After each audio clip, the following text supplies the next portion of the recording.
Wrong number वाला प्यार episode 10। माहिर के लगातार प्रेशर डालने पर आखिरकार वह लड़की मुंह खोली। वह हकलाते हुए बोलना चालू की, वह मुझे ठाकुर के हाथों बेच दिया है। यह सुन माहिर चौंकते हुए पूछा, क्या? किसने बेचा तुम्हें? वह लड़की ने फिर से कहा, मुझे कुछ नहीं पता, मैं इन लोगों के चंगुल में कैसे फंसी। जब मुझे होश आया तो मैं यहाँ पर कुछ लड़कियों के साथ मिली। यह लोग मुझे कहीं और बेचने वाले हैं। माहिर ने आगे कहा, तुम्हारा नाम क्या है? वह लड़की अपनी नज़रें ऊपर उठाकर माहिर को देखने लगी, पर वह अपना नाम नहीं बता रही थी। रोते हुए आगे बोली, मुझे मेरे घर जाना है, मुझे आप लोगों के साथ नहीं जाना, मुझे छोड़ दो, मुझे घर जाने दो। इतना बोल वह लड़की फफक के रोने लगी। उस लड़की के अंदर इतनी भी ताकत नहीं कि वह कहीं भाग सके। उसे देख यही लग रहा था जैसे कुछ दिनों से उसने कुछ खाया पिया नहीं है। उसका मुरझाया हुआ चेहरा देख साफ साफ पता चल रहा था कि उन लोगों ने इसे बंदी बना के रखा है। माहिर ने स्ट्रिक्ट होते हुए कहा, तुम अपना नाम और एड्रेस बताओ ताकि हम तुम्हें छोड़ सके। वह लड़की ने अपने हाथों से आंसू पोंछते हुए बोली, सच? आप मेरे घर छोड़ देंगे? आप मुझे नहीं बेचेंगे ना? माहिर अपना गन बैक साइड रखते हुए कहा, नहीं, हम तुम्हें नहीं बेचेंगे। अगर तुम रोना बंद नहीं की तो हम तुम्हें उसी जगह पर छोड़ कर आएंगे जहाँ पर तुम अभी कुछ देर पहले थी। जिसे सुन वह लड़की ने कहा, नहीं, मुझे वहाँ गंदी जगह पर नहीं जाना। माहिर एक बार वापस पूछा, चलो अब जल्दी बताओ तुम्हारा नाम क्या है, तुम्हारा घर कहाँ है? मेरा नाम दिशा है और मैं गांधीनगर में रहती हूँ। वह लड़की इतना बोल खामोश हो गई। उसका यूं ही आधा अधूरा नाम एड्रेस बताने पर माहिर फ्रस्ट्रेटेड होते हुए बोला, क्या तुम्हारा नाम के साथ आगे पीछे कुछ लगा हुआ है और तुम इस वक्त दिल्ली में हो तो प्रॉपर एड्रेस बताओ। वह दिल्ली में है। यह सुनते ही चौंकते बोली, क्या दिल्ली? मैं भोपाल गांधीनगर में रहती हूँ। मेरा पूरा नाम दिशा वर्मा है और मेरा छोटा भाई दादा दादी के साथ रहते हैं। सब मेरा इंतज़ार कर रहे होंगे। उसकी बातें सुन माहिर को उस पर दया तो आ रहा था, पर उसका दिमाग उसे मजबूर कर रहा था कि उस पर भरोसा मत कर। माहिर को बहुत कन्फ्यूज़न हो रहा था कि क्या करे इस लड़की का। उसे एड्रेस पर ले जाए या यहीं छोड़ दे, क्योंकि उसे उस पर शक हो रहा था कहीं यह लड़की झूठ बोलकर वहाँ लेकर ना जाए और कोई बहुत बड़ा गेम प्लान बनाया हो तो। माहिर इतना जल्दी किसी पर यकीन नहीं करता, इसलिए उसने कहा, तुम पहले हमारे साथ चलो, हम तुम्हें तुम्हारे घर छोड़ देंगे। पहले हमें यहाँ से निकलना बहुत ज़रूरी है। हो सकता है कि वे लोग हमारा पीछा करते आ रहे हों। माहिर इतना बोलकर कार का दरवाज़ा खोल बैठने लगा। दूसरी साइड से विशाल भी कार में आकर बैठ गया। वह लड़की अभी भी उसी पोजीशन में खड़ी थी। उसने एक भी कदम नहीं बढ़ाया। माहिर ने कार में बैठते ही कार का शीशा नीचे करते हुए कहा, क्या तुम्हें हमारे साथ आना? हाँ या ना, जल्दी बोलो। वह लड़की वापस रोने लगी। इस बार माहिर गुस्से से कार में से बाहर निकला और कहा, अब तुम क्यों रो रही हो? मैं कह रहा हूँ ना तुम्हें छोड़ दूंगा। जिसे सुन दिशा ने जवाब दिया, क्या आपने मुझे खरीदा है? उसका इतना कहना कि माहिर उसके सवालों का क्या ही जवाब दे। वह लंबी सांस छोड़ते हुए इधर उधर देखने लगा। उसे समझ नहीं आ रहा कि यह लड़की उसे क्या समझ रही है, और वह उसके पास आकर बोला, आर यू सीरियसली मैड? मैं तुम्हें तुम्हारे घर छोड़ने के लिए कह रहा हूँ और तुम हो कि मुझे ही विलन समझ रही हो? देखो, तुम्हें आना है तो आओ, वरना जहाँ जाना है जाओ। माहिर इतना बोल वापस कार का दरवाज़ा खोल कार में बैठ गया और विशाल को कहा, चलो यहाँ से। विशाल ने कार जैसे स्टार्ट किया कि दिशा भागते हुए कार के सामने आके खड़ी हो गई। माहिर ने तुरंत विशाल को इशारा किया कि वह कार रोक दे। माहिर कार में से सिर बाहर निकाल दिशा से कहा, क्या तुमने अपना डिसीजन बदल दिया है? क्या तुम हमारे साथ आना चाहती हो? दिशा ने अपना सिर हिलाया तो माहिर ने उसे कहा, जाओ पीछे जाकर बैठ जाओ। दिशा कार में पीछे जाकर बैठ गई। माहिर का इशारा पाते ही विशाल कार चलाना स्टार्ट किया। कुछ ही देर में वे लोग हिल्टन होटल पहुंच गए। जब वे लोग होटल के अंदर जाने लगे, दिशा भी उनके पीछे चल रही थी। यह होटल इतना बड़ा था कि दिशा अपने चारों तरफ नज़र घुमाए जा रही थी। वह 2 हफ्ते से कैद थी। इन 2 हफ्तों में उसकी आंखों के सामने सिर्फ और सिर्फ अंधेरा ही छाया हुआ था।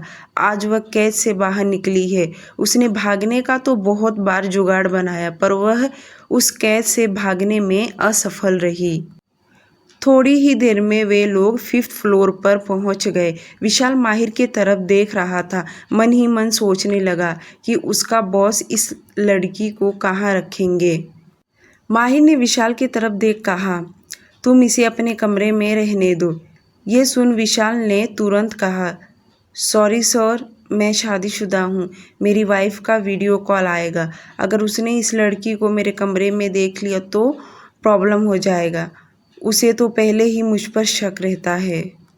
विशाल बोल ही रहा था कि माहिर उसे गुस्सैल नज़रों से देख कहा, जब इतना ही कॉम्प्लिकेटेड रिलेशन है तो शादी क्यों करते हो तुम लोग? माहिर इतना बोल दिशा को अपने साथ कमरे में लेकर चला गया।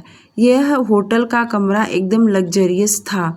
दिशा अंदर ही अंदर डर रही थी कि वह तो कुछ उससे पूछ भी नहीं सकती कि वह उसे यहाँ अपने साथ क्यों लेकर आया है और क्या वह इसके साथ इस कमरे में रहेगी। उसके दिमाग में तो कई सवाल आ रहे थे, पर वह डर के मारे एक भी सवाल पूछ नहीं रही थी। माहिर ने जब दरवाज़ा बंद किया तब तो दिशा की हालत और भी ख़राब हो गया, और जब माहिर पीछे मुड़कर देखा तो दिशा एकदम बेजान सी खड़ी थी। माहिर ने उसकी तरफ देख कहा, तुम सोफे पर बैठ जाओ। इतना बोल वह वॉशरूम में फ्रेश होने चला गया। कुछ ही देर में जब वह फ्रेश होकर बाहर आया तो दिशा से कहा, जाओ अब तुम जाकर फ्रेश हो जाओ। दिशा सोफे से उठ खड़ी हुई। वह सोच रही थी कि क्या उसे यहाँ फ्रेश होना चाहिए, और उसके पास तो कपड़े भी नहीं है। ये लोग मेरे साथ क्या करेंगे? दिशा के दिमाग में यही सब चल रहा था कि माहिर वापस बोल पड़ा, क्या तुम्हें सुनाई नहीं देता? मैंने कहा जाकर फ्रेश हो जाओ। दिशा ने धीरे से बोली, मेरे पास कपड़े नहीं हैं। इतना सुन माहिर ने कहा, तुम पहले फ्रेश तो हो जाओ। इतना सुन दिशा तुरंत भागते हुए वॉशरूम में चली गई और वह बहुत देर तक शावर के नीचे खड़ी रही। उसे देख ऐसा लग रहा था जैसे उसके शरीर पर कई वर्षों का मैल बैठा हो। वह लगभग 1 घंटे तक नहाती रही। बाहर माहिर सोच रहा था, कहीं ये लड़की कुछ अंदर कर तो नहीं ली ना। माहिर मन में सोच ही रहा था कि उतने में बाथरूम का दरवाज़ा खुला और दिशा बाथरोब पहने बाहर निकली। बाथरोब उसके शरीर पर उसके थाई तक ही आ रहा था। नहाने की वजह से उसका चेहरा एकदम ग्लो करने लगा, यहाँ तक कि उसका फेस पूरी तरह लाल हो चुका था और उसके बाल जो गीले थे, जिसमें वह बहुत ही खूबसूरत दिखाई देने लगी। अभी कुछ देर पहले जब माहिर ने उसे देखा था तो पूरे उसके चेहरे पर गंदगी से भरा था, यहाँ तक कि उसके बाल बिखरे हुए थे, पर अब यह लड़की कुछ अलग ही दिखाई दे रही है। दूसरी तरफ इटली रोम सिटी। आज अथर्व ने शगुन को थोड़ी ही झलक देखा था, क्योंकि शगुन शॉप पर जल्दी आ गई थी और जल्दी घर चली गई थी, जिससे ज़्यादा अथर्व ने उसे देख नहीं सका। रात को जब वह डिनर किया तो स्टडी रूम में आकर बैठा और जीरो को कमरे में आने के लिए कहा। जीरो स्टडी रूम में आया। अथर्व जीरो से कहा, तुमने कहा था कि तुम उस लड़की के घर को भी हैक कर सकते हो, तो बताओ कब तक कर सकते हो? कब तक तुम मुझे रिजल्ट दोगे? अथर्व की बातें सुन जीरो सोचने लगा, फिर कुछ सोचते हुए कहा, आज रात का वक्त दे सकते हैं आप? कल सुबह होते ही मैं आपको पिछली बार की तरह इस बार भी समय पर रिजल्ट दे दूंगा। अथर्व ने कहा, तो ठीक है, तुम अभी से काम पर लग जाओ। अथर्व का इतना कहना जीरो पल के झपका दिया और कहा, जी बॉस। अथर्व स्टडी रूम से निकल अपने कमरे में चला गया। उसके जाते ही जीरो ने तेजा और एंटोनियो को स्टडी रूम में बुला लिया क्योंकि उसे उन दोनों की ज़रूरत पड़ेगा। जीरो के साथ तेजा और एंटोनियो पिछली बार की तरह पूरी रात आज भी तीनों जागकर काम किए और इस बार थोड़ा उनका काम जल्दी हो गया। उन्हें इस बार ज़्यादा वक्त नहीं लगा। सुबह के 6 बजे रोम सिटी। जब अथर्व सोकर उठा तो आज वर्कआउट जाने के बजाय वह स्टडी रूम में आया तो देखा जीरो और उसके साथ तेजा एंटोनियो तीनों स्टडी रूम में सोफे पर तो कोई इधर उधर सोया है। जीरो तो डेस्क पर सिर रख के सो गया था। अथर्व को पता था कि इन लोगों ने पूरी रात जागकर काम किया है, इसलिए उसने कुछ कहा नहीं। अथर्व ने जीरो के कंधे पर हाथ रख उसे उठाया। जीरो नींद में उठा। अथर्व को देख नींद भरी आवाज़ में उसे गुड मॉर्निंग विश किया और साथ ही साथ में उबासी लेते हुए लैपटॉप ऑन करने लगा। जीरो ने लैपटॉप ऑन करते अथर्व की तरफ देख कहा, बॉस इस बार यह काम हमने बहुत जल्दी कर लिया। अथर्व ने जीरो को शाबाशी देते हुए कहा, गुड। लैपटॉप के स्क्रीन पर गोकुलधाम सोसाइटी श्याम मुखर्जी जी का घर शो होने लगा। इस वक्त इंडिया में 9 बज रहा था। श्याम मुखर्जी जी के घर में इस वक्त एक महिला दिखाई दे रही थी। बाकी इस वक्त कोई भी दिखाई नहीं दे रहा। यह महिला कोई और नहीं बल्कि माया जी थी, शगुन की मम्मी। अथर्व ने तुरंत शॉप का स्क्रीन देखने लगा तो उनके शॉप में श्याम जी अकेले काम कर रहे थे। जीरो ने अथर्व को देख बताया कि इंडिया में अभी 9 बज के जा रहा है। हमें सुबह के 4 बजे का सीन देखना चाहिए, तब जाकर हमें उनके घर में क्या हो रहा है यह पता चल सकता है। अथर्व ने तुरंत कहा, क्या तुमने रिकॉर्डिंग किया?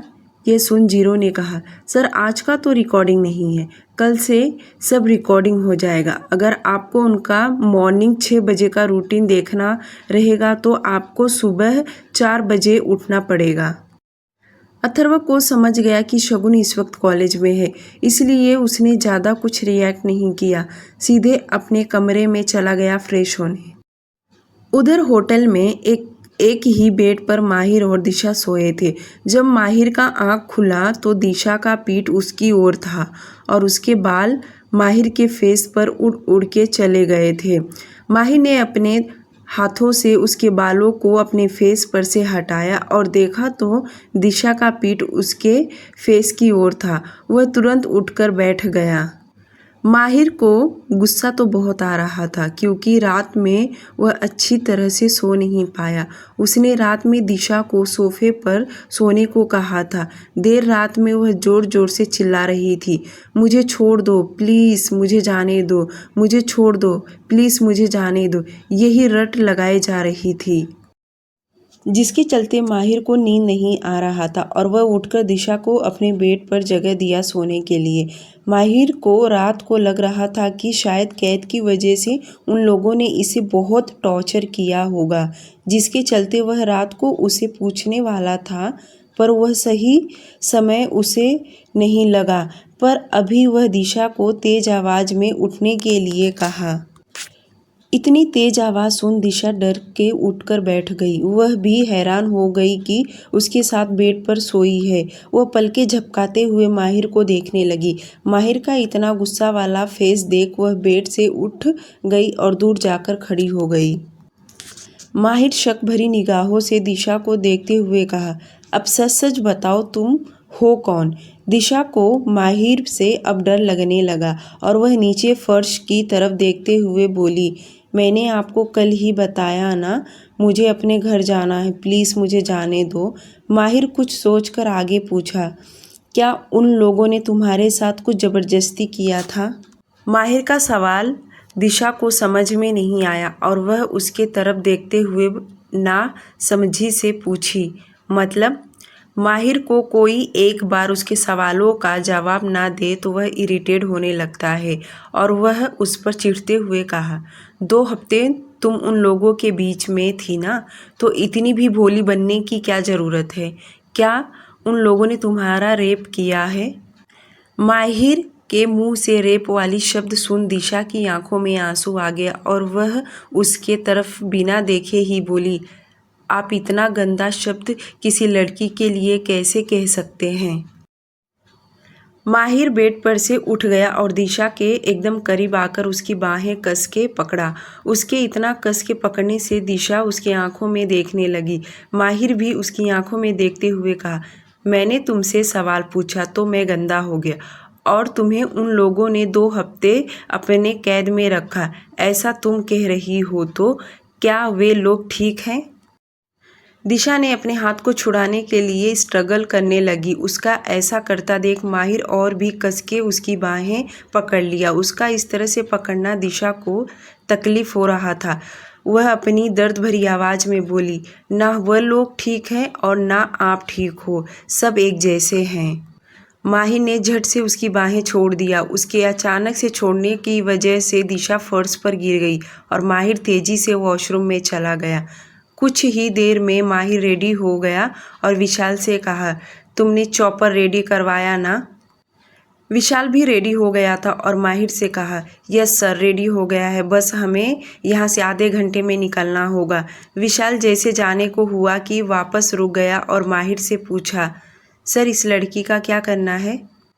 माहिर ने उसे सवालों का जवाब देते हुए कहा, कुछ नहीं, इसे भी अपने साथ मुंबई लेकर चलो, क्योंकि इससे ही पता चलेगा कि वे लोग कौन थे। या तो यह हमसे झूठ बोल रही है या सच में यह उनके कैद में थी। यह वहीं जाकर पता चलेगा। विशाल ने कहा, जी सर। माहिर ने रात को उसके लिए विशाल से कहकर कपड़े मंगवा लिए थे जब वह वॉशरूम में नहाने चली गई थी। कुछ ही देर में वे लोग मुंबई के लिए रवाना हो गए। दिशा को तो यही लग रहा था कि शायद वह इन लोगों के हाथों बिक गई है। इटली रोम सिटी। अथर्व रेडी होकर ऑफिस के लिए निकल गया। वह अपने रोज की तरह कामों में बिजी था। पहले तो उसने अपना इम्पोर्टेंट काम कंप्लीट किया। उसके बाद 11 बजते ही अपना लैपटॉप ऑन कर दिया। यह न्यू लैपटॉप उसने शगुन को देखने के लिए साइड में रखा था और जैसे उसने अपना लैपटॉप ऑन किया, अभी भी शगुन कॉलेज से घर आई हुई नहीं थी। अथर्व 5 मिनट ऐसे ही लैपटॉप ऑन ही रखा कि उतने में मुखर्जी निवास के घर का डोरबेल बजा। माया जी किचन में से भागती हुई दरवाजे के पास आई और दरवाज़ा खोली तो यह कोई और नहीं, शगुन ही थी। वह कॉलेज से घर आ गई थी। अथर्व की नज़र जैसे शगुन पर पड़ा तो वह एक पल के लिए जम ही गया। फिर उसने अपना लैपटॉप उठाया, कैबिन में प्राइवेट रूम में चला गया और बेड पर लेट शगुन को देखने लगा। शगुन अपना चप्पल उतार घर के अंदर कदम रखी। जैसे उसने घर के अंदर कदम रखी रही थी और साथ ही साथ में तेज आवाज़ में बोले भी जा रही थी, मम्मी क्या बनाया है खाने में? मुझे बहुत ज़ोर की भूख लगी है, प्लीज़ जल्दी खाना निकाल कर रखो, मैं कपड़े चेंज करके आई। इतना बोल बहुत तेज़ी से कमरे के अंदर चली गई। माया जी उसके ऐसे रोज के रवैये से बोली, घर में आते इसको भूख सहन नहीं होता, बाहर कैसी रहती है क्या पता। अगर कॉलेज वाले ने दोपहर के 3 बजे तक इस लड़की को रुकाया तब तक यह बिना खाए पिए रुक जाएगी, पर घर में कदम रखते पेट में ज्वालामुखी फटने लग जाता है। शगुन अपने कमरे में आते ही कवर्ट से सिंपल कुर्ती निकाल और वॉशरूम के अंदर चली गई। उसे 3 से 5 मिनट ही लगा होगा और वह वॉशरूम से बाहर निकल गई। सब मिलाकर उसने सिर्फ ऊपर की कुर्ती निकालकर दूसरी कुर्ती पहनी और हाथ पैर पर उसने सिर्फ हल्का पानी डाले। इतने में वह फ्रेश हो गई। हॉल में आते ही उसने टीवी ऑन कर दिए। तब तक माया जी ने उसे खाना लाकर दे दिया। पहले तो वह खाने पर टूट पड़ी और जब तक उसका आधा भूख कम नहीं हुआ तब तक वह नज़र भी उठाकर इधर उधर नहीं देखी। उसकी भूख कम होने पर उसने टीवी में तारक मेहता का उल्टा चश्मा तेज आवाज़ में लगाकर देखने लग गई। साथ ही साथ में ज़ोर ज़ोर से हंसे भी जा रही थी। अथर्व इतना अमीर था कि उसके घर में या उसके लाइफ में अभी तक ऐसे लोग उसने देखा नहीं, ना कोई उसके इर्द गिर्द में था।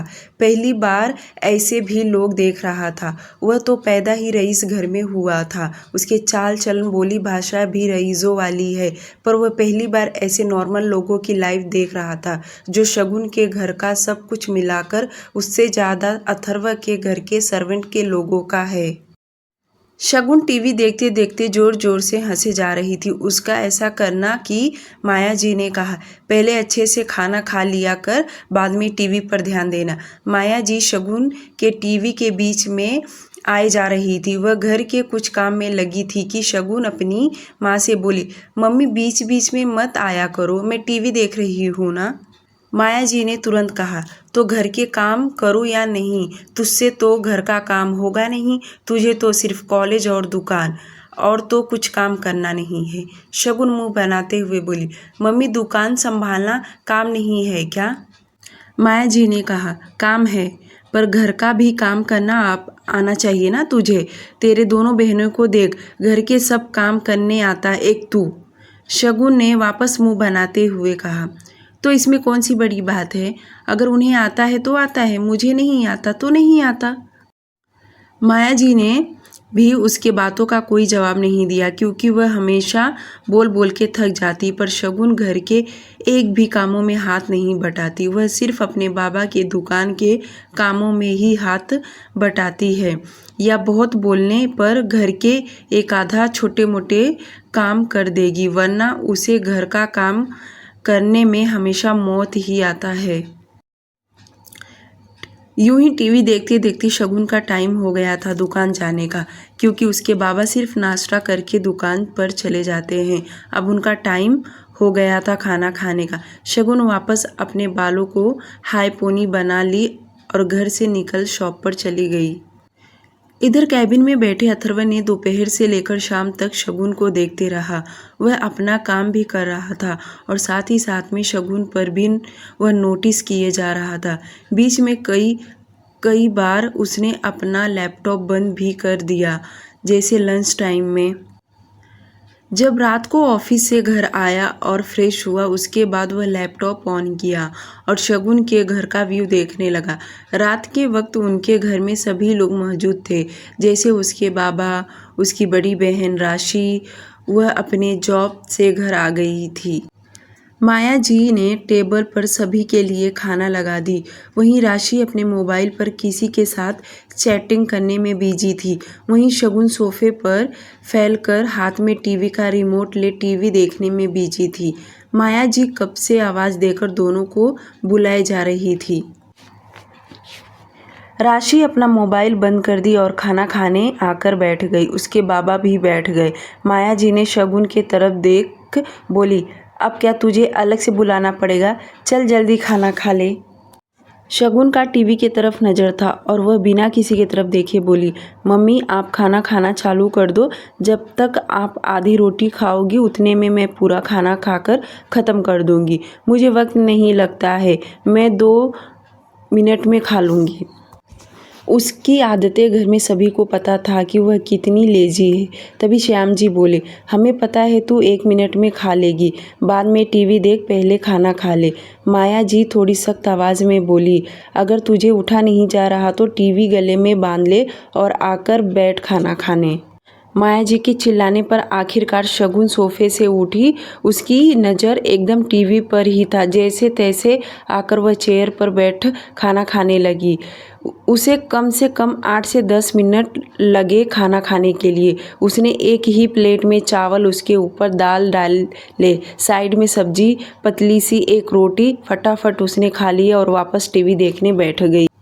राशि शगुन को फटकार लगाते हुए बोली, अगर तुझे दिन भर टीवी दे दिया जाए ना तो तू बोर नहीं होती। दिन रात वही तारक मेहता का उल्टा चश्मा, क्या रखा है क्या पता। इतने में श्याम जी बोले, क्या हो गया है, क्यों चिल्ला रही हो बेटा तुम उसे? ठीक है ना, टीवी ही देखती है, कौन सा क्राइम करने जाती है। वो अपने घर में बैठ टीवी देख रही है और क्या सब के सब तुम लोग उस पर चढ़ जाते हो। राशि ने कहा, बाबा आप उसे कभी डांट नहीं लगाते हो, बार बार उसका साइड लेते हो, इसलिए तो सिर पर चढ़ गई है। उसे घर का काम नहीं दिखाई देता, सिर्फ खाना, टीवी और दुकान। बाकी वह क्या काम करती है, पूछो जरा उसे। इतने में शगुन टीवी से नज़र हटाकर राशि को देख बोली, अच्छा तो तुम कौन सा बहुत ज़्यादा काम करती हो? तुम भी तो ऑफिस में जाकर चेयर पर बैठी रहती हो और कंप्यूटर में काम करती हो। कौन सा मेहनत करना है? मैंने तो नहीं देखी कि तुम गोडाउन से चावल के बोरे सिर पर रख के लेकर आई हो। राशि ने श्याम जी की तरफ देख बोली, देखा बाबा कैसी बोलती है। क्या ऑफिस में जाकर मैं मोबाइल दिन भर चलाती हूँ? क्या वहाँ पर काम का मुझे प्रेशर रहता है? ऐसे ही कोई बैठा के पैसे नहीं देता। मेरी माँ, जब तू जॉब ज्वाइन करेगी ना तब समझेगा। मुझे जॉब वॉब नहीं करना, ये सब गुलामी का काम है। मैं तो अपने बाबा का दुकान संभाल लूँगी, बिजनेस। शगुन का ये एटीट्यूड देख राशि उसे ताने देते हुए बोली, 1-2 रुपए का चॉकलेट और दूध बेचने से कोई बिजनेस नहीं करता है, और पूरे दिन में तुम 500 का धंधा करो और इसे महारानी बिजनेस करने चली हैं। राशि उसे इतना सुनाकर किचन में चली गई। उसके जाते ही शगुन अपने बाबा के तरफ देख बोली, देखा बाबा कैसे बोलकर गई, इसी से अपना घर चलता है। भला 1 रुपए का चॉकलेट बेचे या दूध बेचे, घर तो इसी से चलता है ना। श्याम जी जैसे बोलने के लिए होंठ हिलाए कि माया जी बेडरूम में से आते हुए बोली, बस करो तुम दोनों, एक बार चालू हो गई तो बंद होने का नाम ही नहीं लेती। माया जी शगुन को देख बोली, शगुन जा सोने, सुबह कॉलेज जाना है ना, जा सो जा बेटा, तू सुबह जल्दी उठती नहीं है। शगुन को कोई कितना भी चिल्ला ले उसे कोई फर्क नहीं पड़ता, वह अपने में ही मस्त और बिजी रहती है। वहीं राशि किचन में जाकर बर्तन साफ करने लगी और साथ ही साथ में बड़बड़ाई जा रही थी। माया जी ने जब टीवी बंद किया और हॉल का लाइट भी बंद किया तब जाकर शगुन सोफे से उठकर बेडरूम में गई। उतने में राशि भी बर्तन साफ करके बेडरूम में आ गई और वह जैसे फ़ैन चालू करने जा रही थी कि शगुन ने उसे रोकते हुए कहा, दीदी 2 मिनट रुक जाओ, मुझे पहले ब्लैंकेट शरीर पर डालने दो, मुझे ठंड लग रहा है। राशि ने उसे आंख दिखाते हुए कहा, अब जल्दी से ओढ़ लो, तुम्हें तो 12 महीने ठंडी लगता रहता है। यहाँ गर्मी से सबकी जान जा रही है, मैडम को ठंडी लग रहा है। शगुन जैसे बेड पर लेटी कि उसे 4 से 5 मिनट लगा होगा। उतने में वह गहरी नींद में सो गई और राशि ने लाइट बंद कर दी। कमरे में दोनों सो गई। उनके कमरे में पूरा अंधेरा हो गया। इटली रोम सिटी। अथर्व जब से ऑफिस से घर आया और फ्रेश हुआ और लैपटॉप ऑन किया था तब से लेकर अभी तक उसने अपनी नज़र नहीं हटाया। यहाँ तक कि उसने अभी तक डिनर नहीं किया था। उसने पूरी उनकी बातें सुना, पूरा सीन देखा। कहीं कहीं उसे हंसी भी आ गया था शगुन और राशि की बातों पे। अथर्व को याद आया कि शगुन टीवी शो ज़्यादा देखती है। वह याद करने लगा कि वह टीवी में सबसे ज़्यादा क्या देख रही थी। याद करते ही उसे याद आया कि तारक मेहता का उल्टा चश्मा। उसने लैपटॉप पर जल्दी से यूट्यूब में तारक मेहता का उल्टा चश्मा सर्च किया।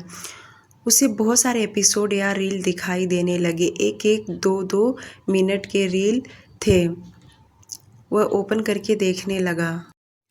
वह देखते देखते खुद से बातें भी करने लगा, क्या इसे ये देखना पसंद है? पर कुछ कुछ रील देखकर उसके भी होठों पर स्माइल आ गया।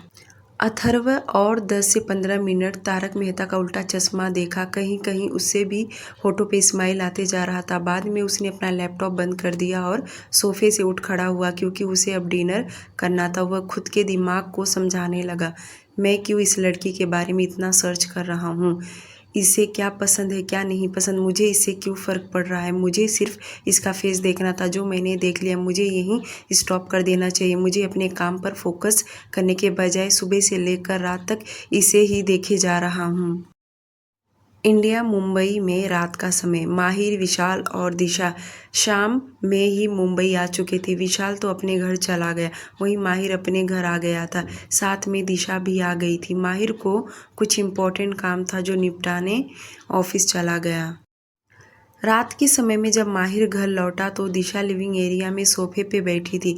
माहिर को देख वह उठ खड़ी हुई। माहिर उसे अपने घर में देख अच्छा नहीं लग रहा था, पर उसे उसके बारे में जानना था, यहाँ तक कि वह कौन लोग थे जो माहिर को बुलाकर उस पर हमला करने का प्लान बनाया, और यहाँ तक कि अडानी ग्रुप ऑफ के खिलाफ मुझे भड़काने का। दिशा को भूख जोरों का लगा था, क्योंकि एक रात पहले ही उसने खाना खाई थी और सुबह सुबह माहिर उसे भला बुरा सुनाया वहाँ से निकल गया। उसने दिशा के लिए कुछ भी खाने को नहीं दिया और ना ही कुछ मंगवाया, जिसके चलते वह पूरी तरह भूखी ही रही। माहिर के घर में खाने को बहुत था, यहाँ तक कि डाइनिंग टेबल पूरी तरह खाने से टेबल सजाया हुआ था, पर दिशा लालसाई नज़रों से कितनी दफ़ा देखी, पर उसकी हिम्मत नहीं कर रहा था कि वह मांग कर या लेकर खा सके। उसने अपनी गुस्सैल नज़रों से देख उसके पास आकर खड़ा हुआ और कहा, तुम क्या यहाँ की महारानी हो जो सोफे पे बैठी हो? माहिर की बातें सुन दिशा अपनी नज़रें नीचे कर ली। तभी उसने घर के एक सर्वेंट को आवाज़ देकर बुलाया और कहा, इस लड़की को अच्छी तरह से देख लो और इसे भी घर के काम समझा दो। माहिर इतना बोल जैसे जाने को मुड़ा कि दिशा उसके सामने आकर हाथ जोड़ खड़े होकर बोली, मुझे मेरे घर जाना है, प्लीज़ मुझे छोड़ दीजिए। आपने कहा था कि आप मुझे घर छोड़ देंगे, फिर आप मुझे क्यों नहीं जाने दे रहे? माहिर शैतानी हंसी हंसते कहा, तुमने क्या मुझे बेवकूफ़ समझा है? तुम ही तो हो जो मुझे उन लोगों तक पहुंचाओगी। उन लोगों ने तुम्हें CID बनाकर भेजा है ना। अब देखो मैं तुम्हारा क्या हश्र करता हूँ। दिशा रोते गिड़गिड़ाते हुए बोली, आप मुझे गलत समझ रहे हैं। आप जो मुझे समझ रहे हैं मैं वैसी बिल्कुल भी नहीं हूँ। मैं कह रही हूँ ना कि मैं उनके कैद में थी। मुझे अपने घर जाना है। प्लीज़ मेरी मदद कर दीजिए। प्लीज़, मेरे दादा दादी, मेरा छोटा भाई है, सब परेशान होते रहेंगे। इतने में माही ने सर्वेंट को तेज आवाज़ देकर कहा, इस लड़की को पूरा घर साफ करने के लिए लगाओ। जब तक कि यह पूरा घर साफ नहीं करे तब तक इसे खाने का एक दाना भी नहीं देना।